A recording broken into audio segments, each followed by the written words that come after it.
and this is our January 2025 Canvas meeting. Nice to see everybody. This is Brett Nachman with the College Autism Network here.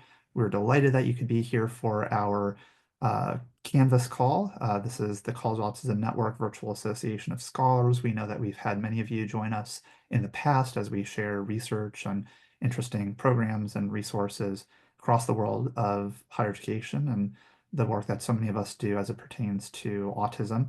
So glad you can be here. And we know that there are probably some new faces too. So I hope you find this to be a fruitful space for learning some new things, connecting with folks, and yeah, making connections across different ideas as well. We start off with our meetings with just a little housekeeping check. Again, as I mentioned at the top of this, please make sure that you have your microphones muted so we don't get any of that background noise, but we want to hear from you if you have thoughts and questions. Also utilize that chat to the fullest. Also, once again, I'm going to be putting in a link to the meeting agenda so you can see what we have in store for today. We're delighted to have a conversation on a topic that might be appealing to many of you in your line of work or even lived experiences, which is exploring the romantic experiences of college students with ASD, seeking and maintaining relationships. We have doctors Nicole Noble and Carlos Castañeda here to talk about their work on that front. So very much looking forward to that. But we're going to start with just some general things. One is if you're not on our listserv, we highly encourage you to be on it so that you are apprised of future meetings and meeting minutes. Also, a wide variety of discussions that are had on that front. We've seen a lot in a thread recently related to dealing with fraudulent responses and protections against that, which we'll talk about momentarily. So just want to make sure you're on the listserv. Also, if you are not a formal member of the College Autism Network, we welcome you to do that. Of course, things like Canvas and many offerings do not require any cost or membership. But if you want to support the work that we do and have some additional benefits through being a formal CAN member, like discounted rates for our annual College Autism Summit, you might find the CAN membership to be a useful thing to have in your pocket. So we're putting that link in the chat as well. Also want to tell you all about a few events that are forthcoming for the College Autism Network. One is the Building Bridges to College and Beyond for Autistic Students. This is a 2-day event that we are staging in Mesa, Arizona. So that's in the Phoenix metro area. It's a 2-day event where one day is really being focused on parents and families. The second day for folks who work in colleges as ways to create better transitions and comfortable experiences for autistic and neurodivergent students. You will find the link to that in the chat. We highly encourage you to spread the word about this. We are just about five weeks away from that, and some of our CAN members, including I think I see a few folks in attendance here who are participating in that effort. It's going to be a great time, a lot of great conversation, and you'll see that time is running out. So be sure to share that out at your earliest opportunity. We're also very excited to announce this month through the College Autism Network that our next College Autism Summit, the 9th annual event, is going to be held in Pittsburgh, Pennsylvania, which is actually my backyard, from November 2nd to 5th. We have so much lined up that I think everybody's going to be really excited about. Right now, though, if you were in Pittsburgh, you'd see a lot of snow. I hope in early November it'll be much more comfortable for folks. Thankfully, no snow generally at the beginning of November. But we are just delighted to be working with a variety of different entities here to make it a really fruitful experience. And we'll be in downtown Pittsburgh, Pennsylvania. So more details on proposing or on submitting proposals for the summit and how to get involved will be shared in the next few months. So stay tuned for that. Also, we want to give space to all of you if there are any resources that you would like to share with the Canvas community. to share now. I see that there's some notes in the Google Docs, so if anybody would like to share on that front, or if there are other items that you'd like to pass along to the wider group, whether verbally or in the chat, this is going to be a good time to do that.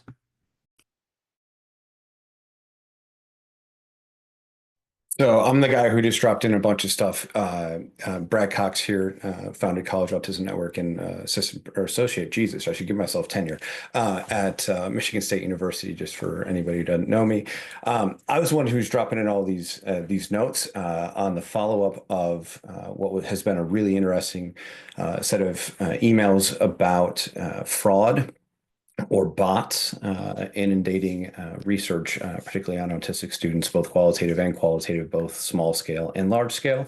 I wanted to reference that because if you haven't been a part of the Canvas listserv, this is exactly why this listserv exists. It's the sharing of resources, it's the identification of challenges, and the collaborative approach to solving those challenges. In the meeting minutes, and what I will do here as well is I will drop in a set of slides that Brett was part of the presentation as part of the Pieces project, which those of you all who have been here before have heard more than enough times. We've run into a massive problem with this to the spot where we have developed a set of 40, I think it was, no, 30, hell, I can't remember, 30, 40, a lot of countermeasures 20 countermeasures that we have implemented in something like 48 different ways in our own work. The paper for that is under review at the moment, but we're going to share the slides from it where you can see the list of all those different countermeasures, and I'm happy to consult with anybody if they'd like to learn more about it, because I get the sense that a whole lot more of us are facing that challenge than we have been in the past. So I'll drop that file in the chat as well. All right, thank you there, Brad. Do other folks have different resources they'd like to share, or announcements, or interesting articles you've come across? This is a good time to pass it along.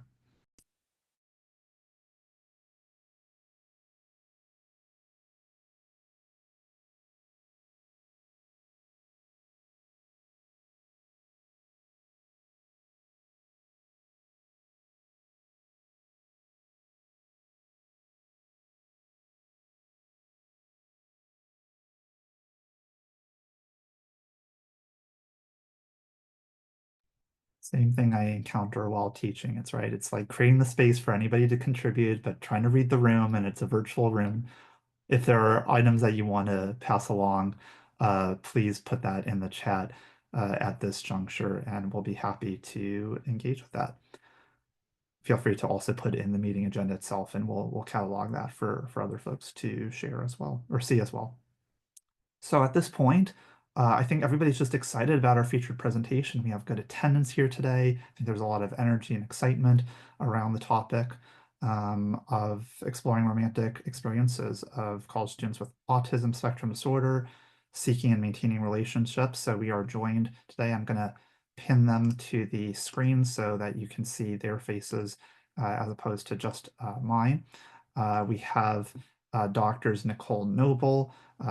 Dr. Noble is an assistant professor at Texas Tech University in the Health Sciences Center, and Carlos Castañeda, who is a tenure track professor at St. Edward's University. We'll have about 30 minutes for their presentation. We're going to encourage folks to put your questions in the chat, or comments or thoughts or ideas that are coming to mind as you're listening, and we'll allocate the remainder of the period of today for addressing those questions. So I'll turn it over to Nicole and Carlos. Okay, I'm just going to share my slides. Are you all seeing them? Yes. Okay, perfect. Thank you. Okay, so we're excited to get to share on this topic.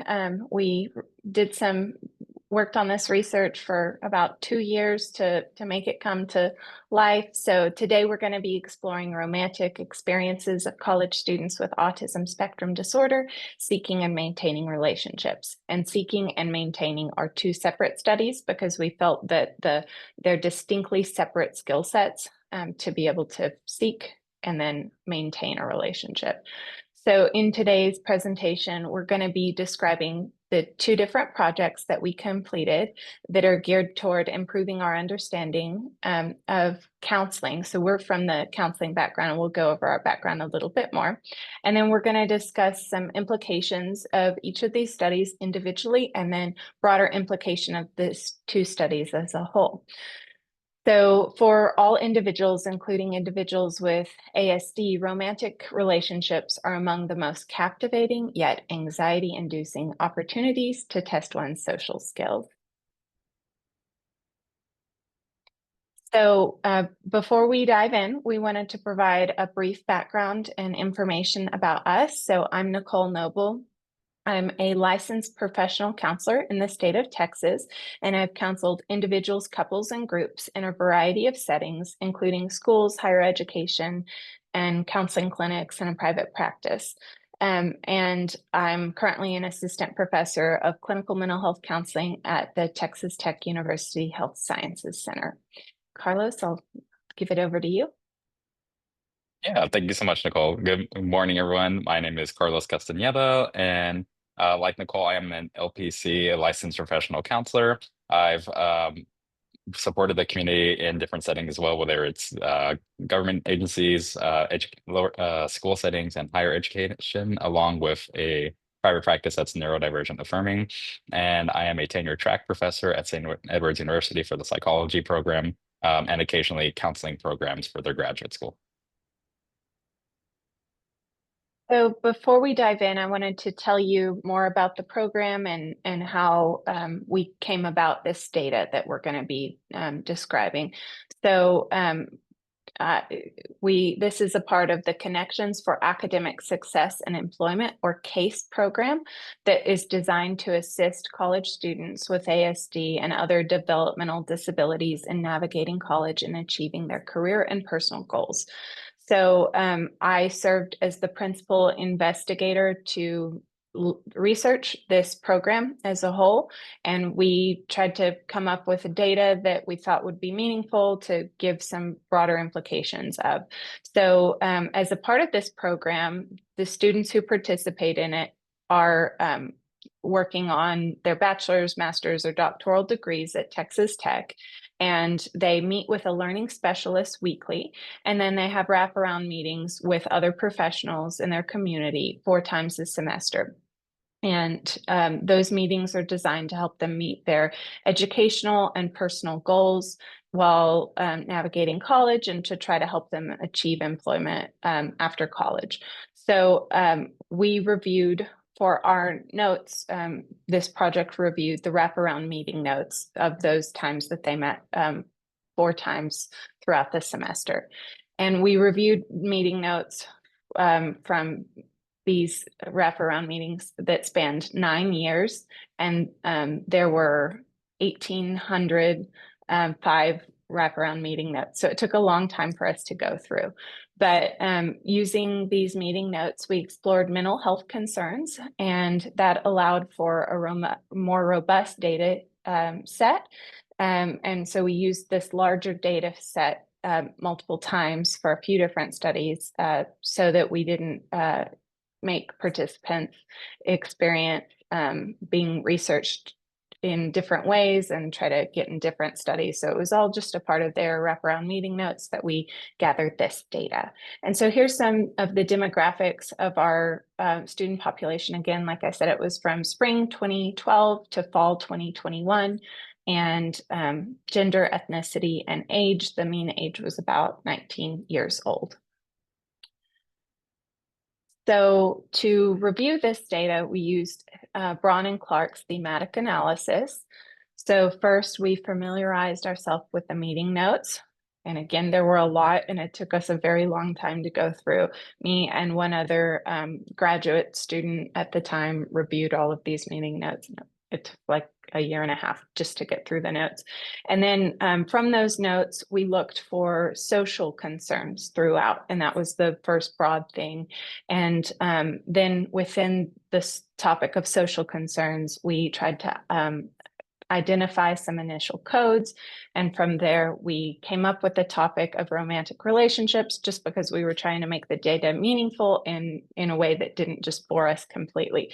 So we thought that would kind of pique our interest a little bit more. So then we determined some potential themes. We labeled and named those themes. We refined those themes. And then the information that we're giving you today is based on that report that we've written. So in addition to this project that we're going to be talking about as a result of the overall project, we had 2 other studies that came out of it. One was the impact of COVID on college students with autism and implications for counseling. And then another, we explored helping college students with autism spectrum disorder and exploring factors affecting counseling. So why did they attend counseling? What were barriers to them attending counseling? When was it helpful? That's what those articles looked at. But we will start with the first article that we're describing for today. So this one's on seeking and attaining romantic relationships. So as a part of this, we had some broad themes that came out. And the first theme that we noticed was that participants had a desire for and recognition of the benefits of romantic relationships.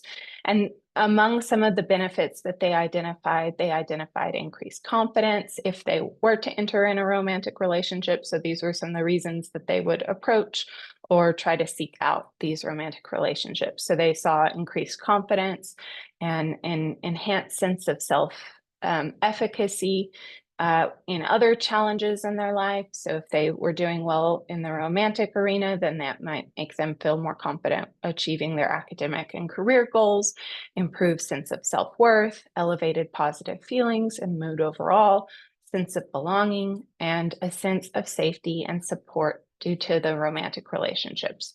So those were some of the major benefits that they identified. And then perhaps the most persuasive evidence that participants desired a romantic relationship and recognized the benefits of it were that despite their extreme feelings of discomfort in soliciting potential romantic partners, they were willing to challenge themselves in order to attempt to attain a romantic connection. So we'll describe that more. So in addition to the positive benefits that were seen, we did come across some of the barriers to seeking romantic relationships. So that was our next major theme of this study. And within that theme, we have these sub-themes of initiating conversations and so forth. So with initiating conversations, several participants suggested beginning the first potential conversation with a potential romantic partner was just a daunting feeling to them. They didn't know where to start. It just felt completely overwhelming. And then some of them had some sense of uncertainty regarding forming connections.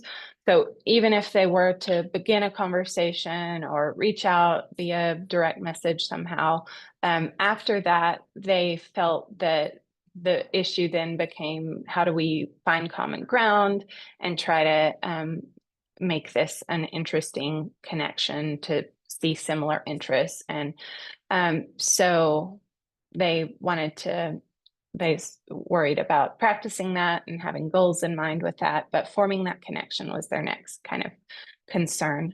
Then after that, they just had fears in general about seeking romantic relationships. So particularly for students who had no prior dating or romantic experiences, they expressed concerns regarding seeking relationships. When compared to students with little or to no dating experience, there was a trend that showed students with prior relationship experience, much like you might suspect, had a firmer grasp on what they believed would constitute a suitable partner. But students with little or no romantic experience focus more on improving their own qualities to be more attractive and improve their chances of dating successfully, rather than being concerned with the qualities of the potential romantic partners that they were interacting with.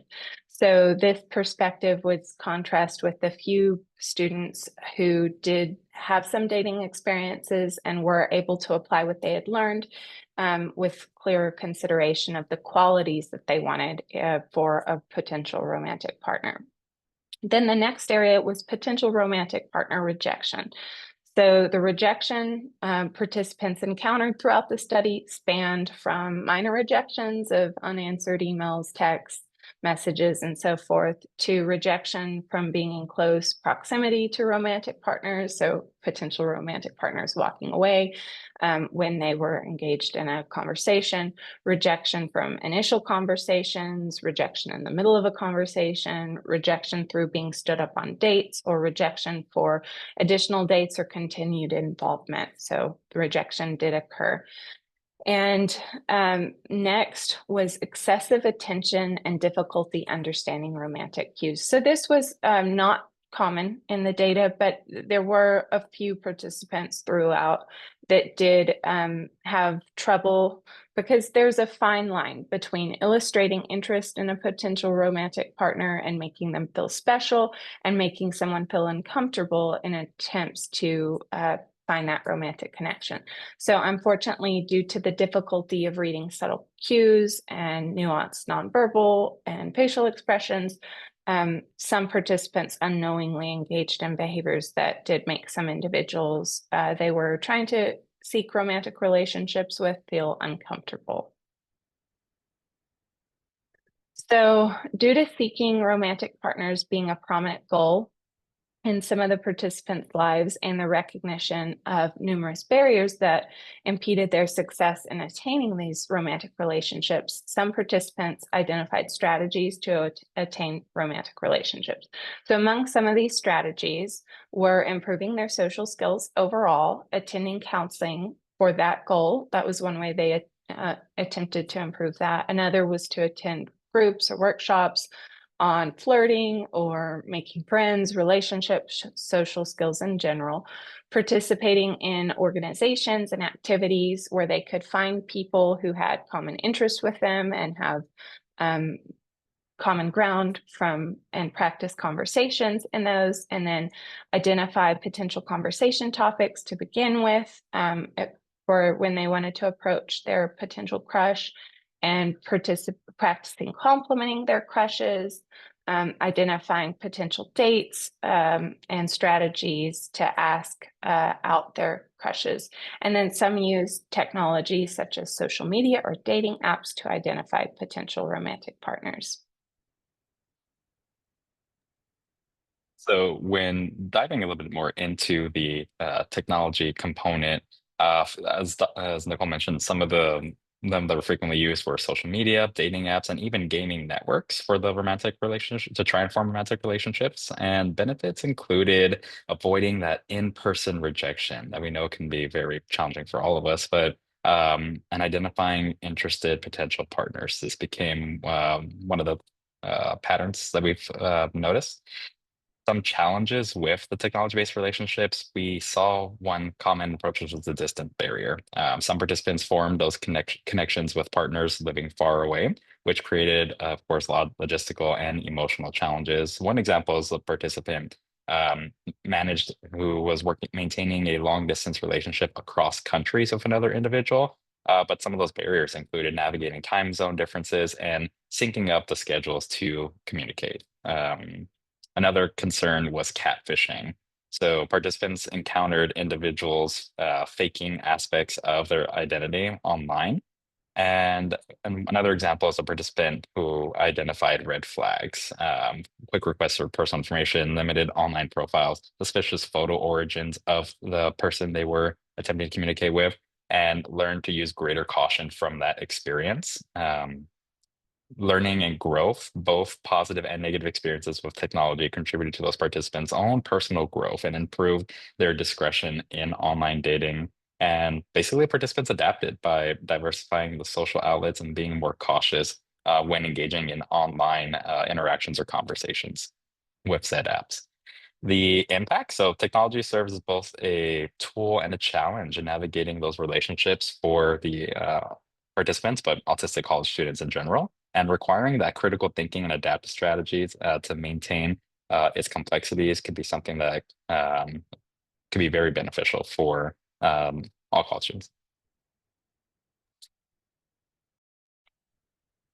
So then we, in a separate study, looked at the experiences of maintaining romantic relationships. So similarly to seeking romantic relationships, people who are maintaining them are identifying the positive results that they're receiving from being in those romantic relationships. So among some of the positive results or benefits of it, they acknowledge improved support systems, enhanced mood, and boosted confidence. When the romantic relationships were good, they were depicted in the notes as providing almost a state of euphoria. But when the relationship experiences were bad, they created deep concerns in the participants that influenced almost every aspect of their life. So among some of the concerns and negatives would be difficulty connecting with their romantic partners, causing them to struggle to maintain the romantic relationship. And throughout the time frame, several participants did report breaking up with their romantic partners for a variety of reasons throughout the study. And we may dive into some more of those here. But the struggle for participants was finding a balance of reciprocal and meaningful connections that help them sustain their interest in their romantic partner, as well as feel a sense of value, support, respect, or love from them. So they also reported some fears. So these are some of the sub-themes of the difficulties connecting with their romantic partners. And so some of the fears that they experienced within their romantic relationships were that they've had feelings of awareness and uncertainty regarding appropriate behaviors to express themselves, to being entirely unaware or unwilling to broach certain topics or communicate their needs. Participants revealed deep fears expressed within their relationships. And the fears experienced and expressed as a result of these relationships all stemmed from the fear of an individual who was so important to that person in their life and provided a sense of identity and security, their potential romantic partner rejecting them. So that was the next sub-theme, potential romantic partner rejection. So a prevalent sub-theme was that participants experienced romantic partner rejection and engaged in rejecting romantic partner relationship aspects. So whether these didn't have to be big like breakup, they could be small things. But participants who set boundaries within the relationship effectively communicated their needs in an agreeable manner that fostered their partner's desire to meet their needs and make them more likely to experience fewer and less severe forms of rejection. So that goes into this next area or something, which is the difficulty engaging in reciprocal communication of needs within romantic relationships. So engaging in a relationship that meets the majority of the parties' needs in the relationship is challenging for the most experienced and emotionally communicative, healthy relationships. So for participants in the study who are young and new to relationships, they did experience challenges in effectively communicating their needs in a way that created the desire for change or appeared to support their goals. And so some of that difficulty that was encountered was things like making a date a priority or wanting to change their schedule to a different time. And some small things could pose real challenges for the participants. So in the findings of this study, they indicated that perhaps the best teacher of skills necessary to maintain romantic relationships is simply participating in a romantic relationship. Romantic relationships require constant give and take and compromise, which may help foster these skills to make them improve better than any other avenue. Further, maintaining romantic relationships requires facing fears concerning connecting, communicating needs, and tactfully receiving and sometimes giving small rejections within the romantic relationship so that the larger relationship as a whole can be sustained.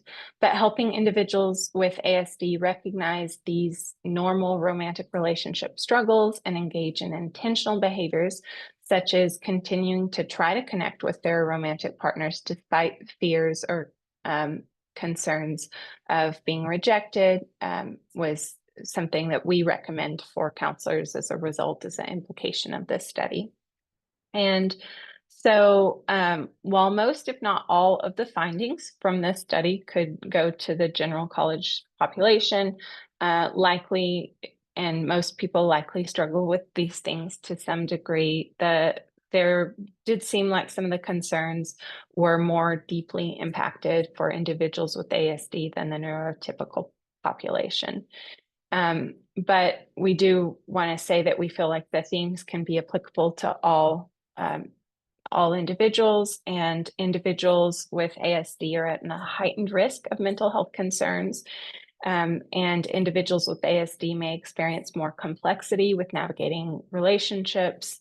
And some of the things that we noticed were some of the rigid routines or social interactions did make some of it more challenging. And sometimes there may be elevated anxiety. So regarding the theme of struggles encountering or connecting with romantic partners, maintaining relationships, participants seemed to encounter struggles that were related to their ASD diagnosis. Again, just describing the difficulty with flexibility and rigid rules, and scheduling sometimes did create some challenges. But counselors may wish to remind individuals dating that dating requires vulnerability to create and maintain an intimate connection, and increased feelings of connection may require increased vulnerability, which is frightening.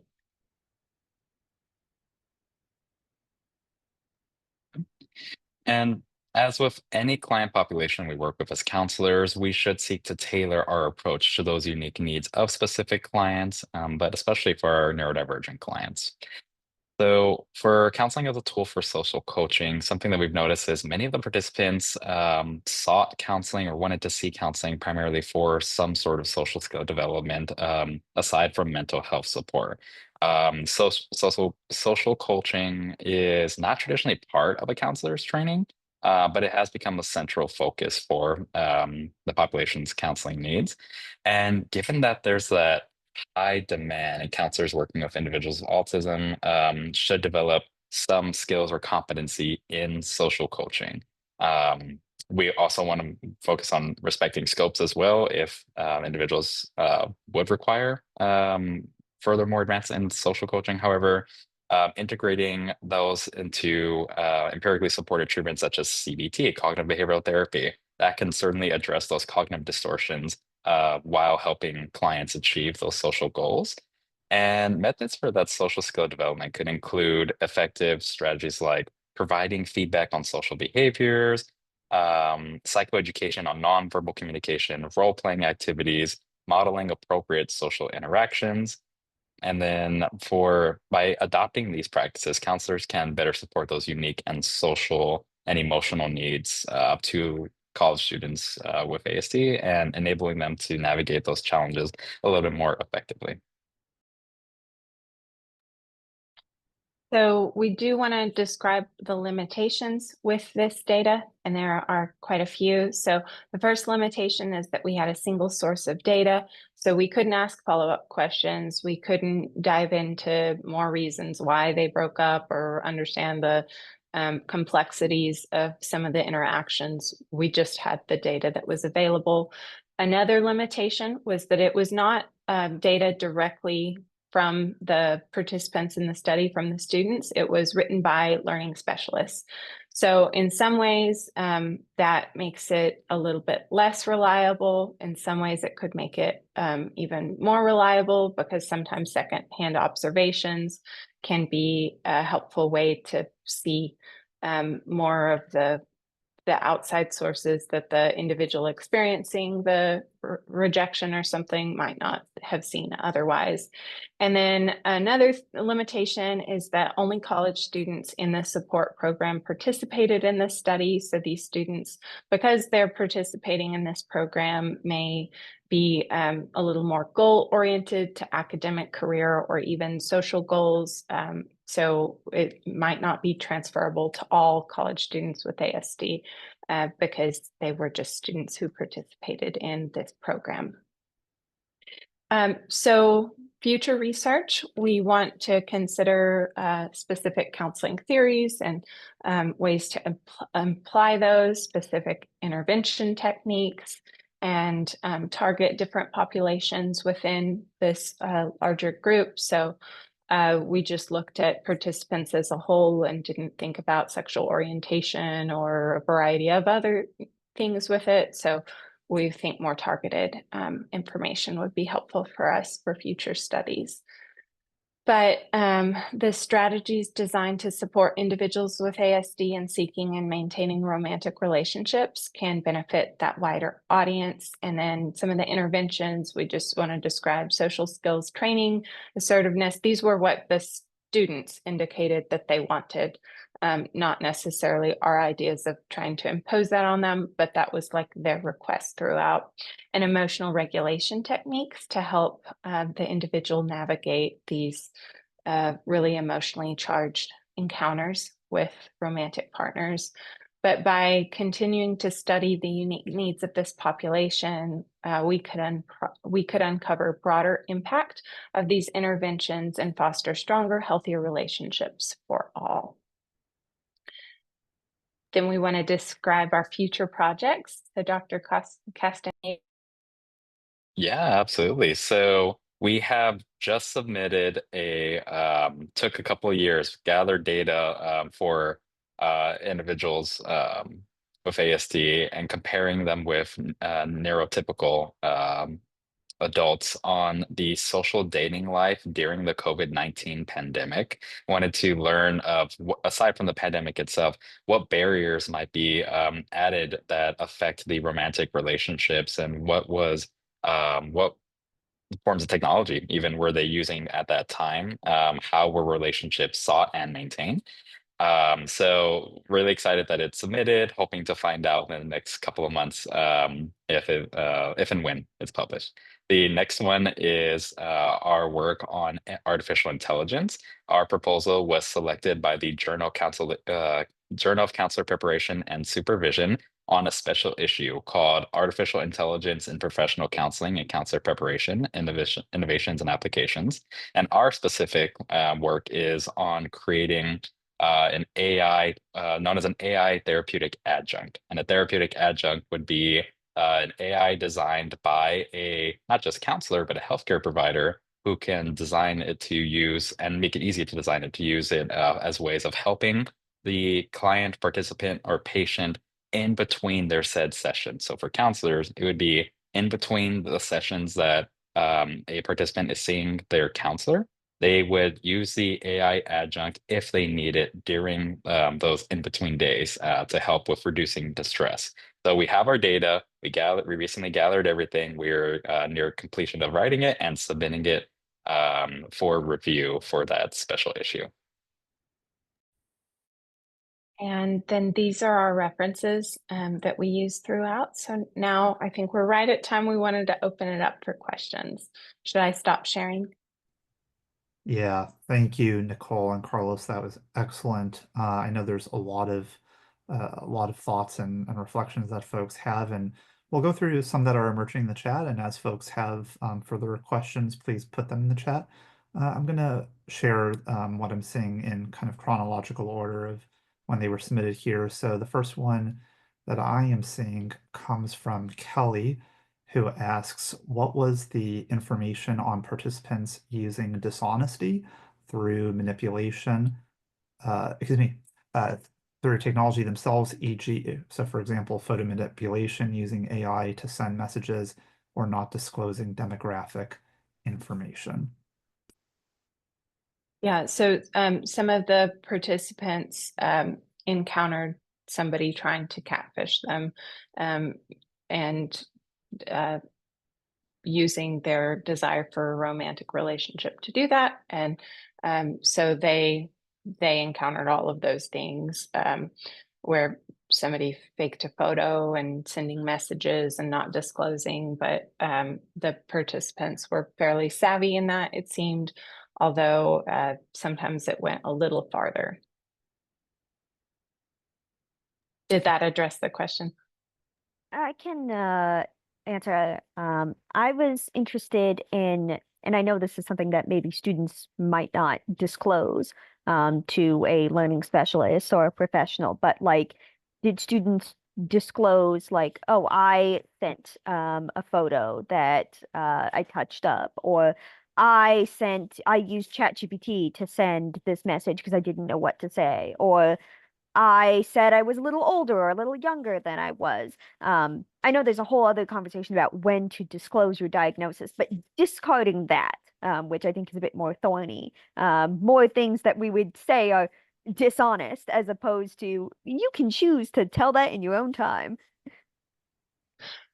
We did not have anybody talk about them engaging in dishonest behavior in that way. And part of me wonders if it may have been the time frame too. We stopped looking at the data in spring of 2021. So using AI was maybe a little less common for like creating messages or something on dating apps or something like that. So but doesn't mean it didn't happen. We didn't see it in the data. But I do think that would be an interesting future study to explore, definitely. Definitely agree. And it seems more the participants reported that they experienced that versus them doing it like catfishing someone else. And I think people would be less likely to say the word catfishing themselves. Like if someone else sends me a photo that's dishonest, that's catfishing. But I just made myself look better. Right. And it's well known that people use photos from years before or, yeah. So that's definitely something happening. Great questions. Thank you, Kelly. Appreciate that. I'm seeing another question. The next one is from Lori, who asks, did you see a difference in relationship success / health in cross neurotype relationships versus in same neurotype relationships? It's hard for us to know that. Unfortunately, the data, that's one of the things we couldn't follow up on additional information about who they're having the relationships with and what the demographics of their romantic partners were. So we don't have that data, but that would be fascinating to look at more. Here's another one from Kelly. How did desire or not desiring sex factor into the data? So sometimes the participants would talk about like the use of pornography or and desires to quit that to help them be more invested in seeking human connection with people. So, but this was with their learning specialists. So participants really didn't want to describe more factors on that in general they're talking with a college professional, so they didn't go into that. But again, another great topic and definitely something that should be explored. And we have a question from Mark who asks, I'm not sure if this was discussed or not, but I was wondering if you would want to generalize the study to autistic adults outside of what's more of a common typical college age range. Absolutely. The problem for us would be finding the appropriate data set to get that information. So that was part of the convenience of this. It was literally in a building right next to me that all of this is being conducted. So, but absolutely, all of these studies need to happen for sure. And a question from M. I'm also curious about if parasocial relationships came up at all. Can you define that for me? Parasocial? Yeah, so parasocial relationships are typically when someone that would be like a follower or an individual that watches someone online or another kind of celebrity or quasi-celebrity figure feels that they are one of their close friends, and so assumes a closer relationship than what is actually experienced, because right, the quasi-famous person has no idea who you are, right? So curious if any of that kind of stuff came up. That did not come up. Again, the time frame may be part of that, 2012 to 2021, but again, it seems like that would be something that likely would come up in the future. I think the two of you and your colleagues have like the whole next 10 years set up across all these different ideas. So, or anybody on the Canvas call for that matter. Um, we have another question from Lori. Did participants report having issues with Title IX when they were seeking or exploring relationships? So some participants did get into student conduct concerns, and they were, so yes. We're gonna heat up lunch. I'm not sure I heard that, but it was a part of the, for those few that were, we said, having difficulty determining if they were engaging in wanted encounters or not. It did come up some that Title IX was involved in student conduct, and yes, to some degree. Yeah, and there's some further comments. M mentions interest in further research around if or how being perceived as either desexualized or hypersexualized impacted impacted relationship development. Lots of interesting So thoughts here. Go ahead, Nicole. yes, I don't know that I have anything brilliant to comment on that, but just very interesting topic for sure. And I will add, during our COVID-19 study, we were trying to see if we could learn a little bit about the sexual experiences for participants and if they would be interested in learning more about that, such as safe sex, more human sexuality. However, one challenge, regardless, for any researcher is, of course, the IRB review board, and making sure that since they do consider the autistic population still a vulnerable population. And there's that sense of safety. So if they did disclose something that could be traced to them, and legal wise, they don't want that to happen. So when trying to incorporate questions similar to that, IRB did have that concern. So we did have to scrap that part. But there could be ways that you could move around it that don't lead to them being, they're, of course, they're vulnerable. But I mean, the personal information being compromised, but it would have to be very specific and make sure that IRB confirms that it's a safe question for the participants. Because they might be disclosing a potential crime or something was part of the concern. So yeah, we Yes. weren't able to look at more of that with some of the other study stuff. The disclosure debate, there was data around that, and individuals did kind of struggle with when to disclose, what to disclose, how much, and most wanted to not disclose for as long as possible because they've had negative experiences in the past with that. But some did and found that effective. So I'll throw out a question as we perhaps wait to get some additional ones. What are your opinions of shows like Love on the Spectrum and others that depict romantic relationships among autistic folks? And mind you, recognizing that not always is that in the landscape of college students, but you know, young adults oftentimes.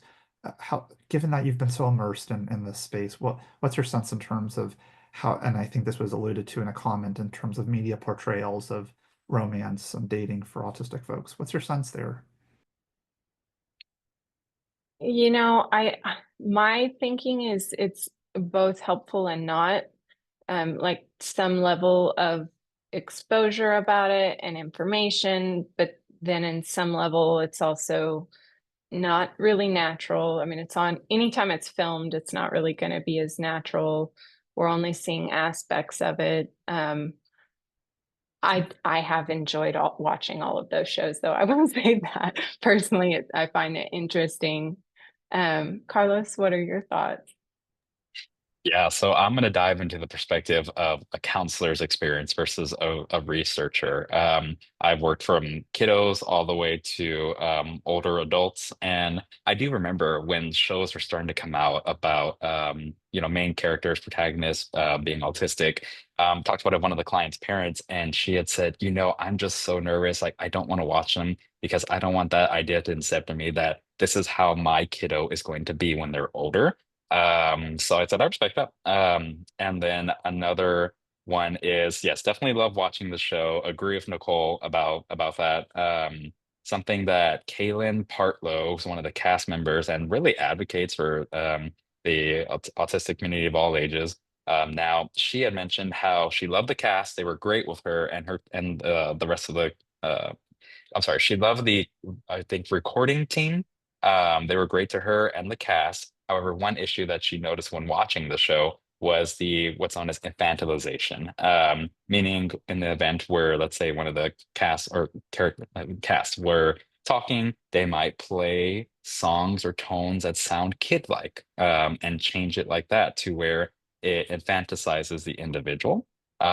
So she had said, we are adults, we want to be treated like adults, not like some kids. So I thought that was very interesting and good to know as well when working with the adult population, especially, right? And then we do see how there are different ways of supporting, whether it's families or counselors. Um, I think direct experience, of course, as Nicole in the study mentioned, but then also continuing to practice, continuing to learn. And then those are the main things that come to mind when reviewing and going over that show. Yeah, it looks like Kelly brought in a link to a clip from the show toward that end. So thank you for that.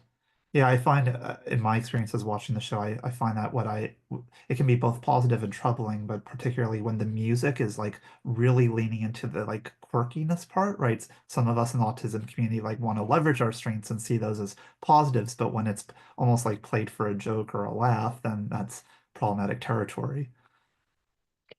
And I think the problem is that they have to find something interesting enough that people will want to watch it. And so sometimes that creates like a dynamic of it's not always going to be depicting the individual in the light that is most accurate or best represents them as a whole. And that might be the problem with these social or reality shows in general. Like they're not real, they're created. But it is helpful to see similar people going through similar struggles and encounters. So I think there's kind of both sides of that. I think we're right at about time, and thank you for the further contributions in the chat, folks. So, Dr. Noble, Dr. Castañeda, thank you so much for presenting such great reflection for us and having so much data to play with. I think that's really helpful in terms of showing the comprehensiveness, even though, as you said, yeah, it's just one program and one context, but that's still a lot to draw from that I think is going to be beneficial for folks in addition to the forthcoming work as well and the influence of COVID. So thank you for bringing your insights and experiences with everybody. Thank you all for having us. Yes, And thank you. I It was a loved great all your honor. comments. Yes, now we'll know what to research. The growing community. So yeah, thank you both. Mm. And just as a reminder to everybody, we have a whole slate of presentations over the coming months. At this point, we have through April, but we have others in development as well. So we're going to want to point your attention to our next Canvas meeting, which is on Tuesday, February 25th also at 12 p.m. Eastern Standard Time. We're joined by a couple of folks from The Ohio State University. We have Honoru Subramaniam and Andrew Buck, who are going to be talking about integrating neuro-inclusive pedagogy into practice. So we hope that you join us then. And we are hoping that you stay engaged on Canvas. In the meantime, we have our listserv, of course, in about a week's time from now, we'll be sending out the meeting minutes and video recording of today's presentation. And we just encourage the conversations to keep on coming. And thank you for being part of our day and making the time. We had a great crowd today, and we hope to see you all again next month. Take care, everybody.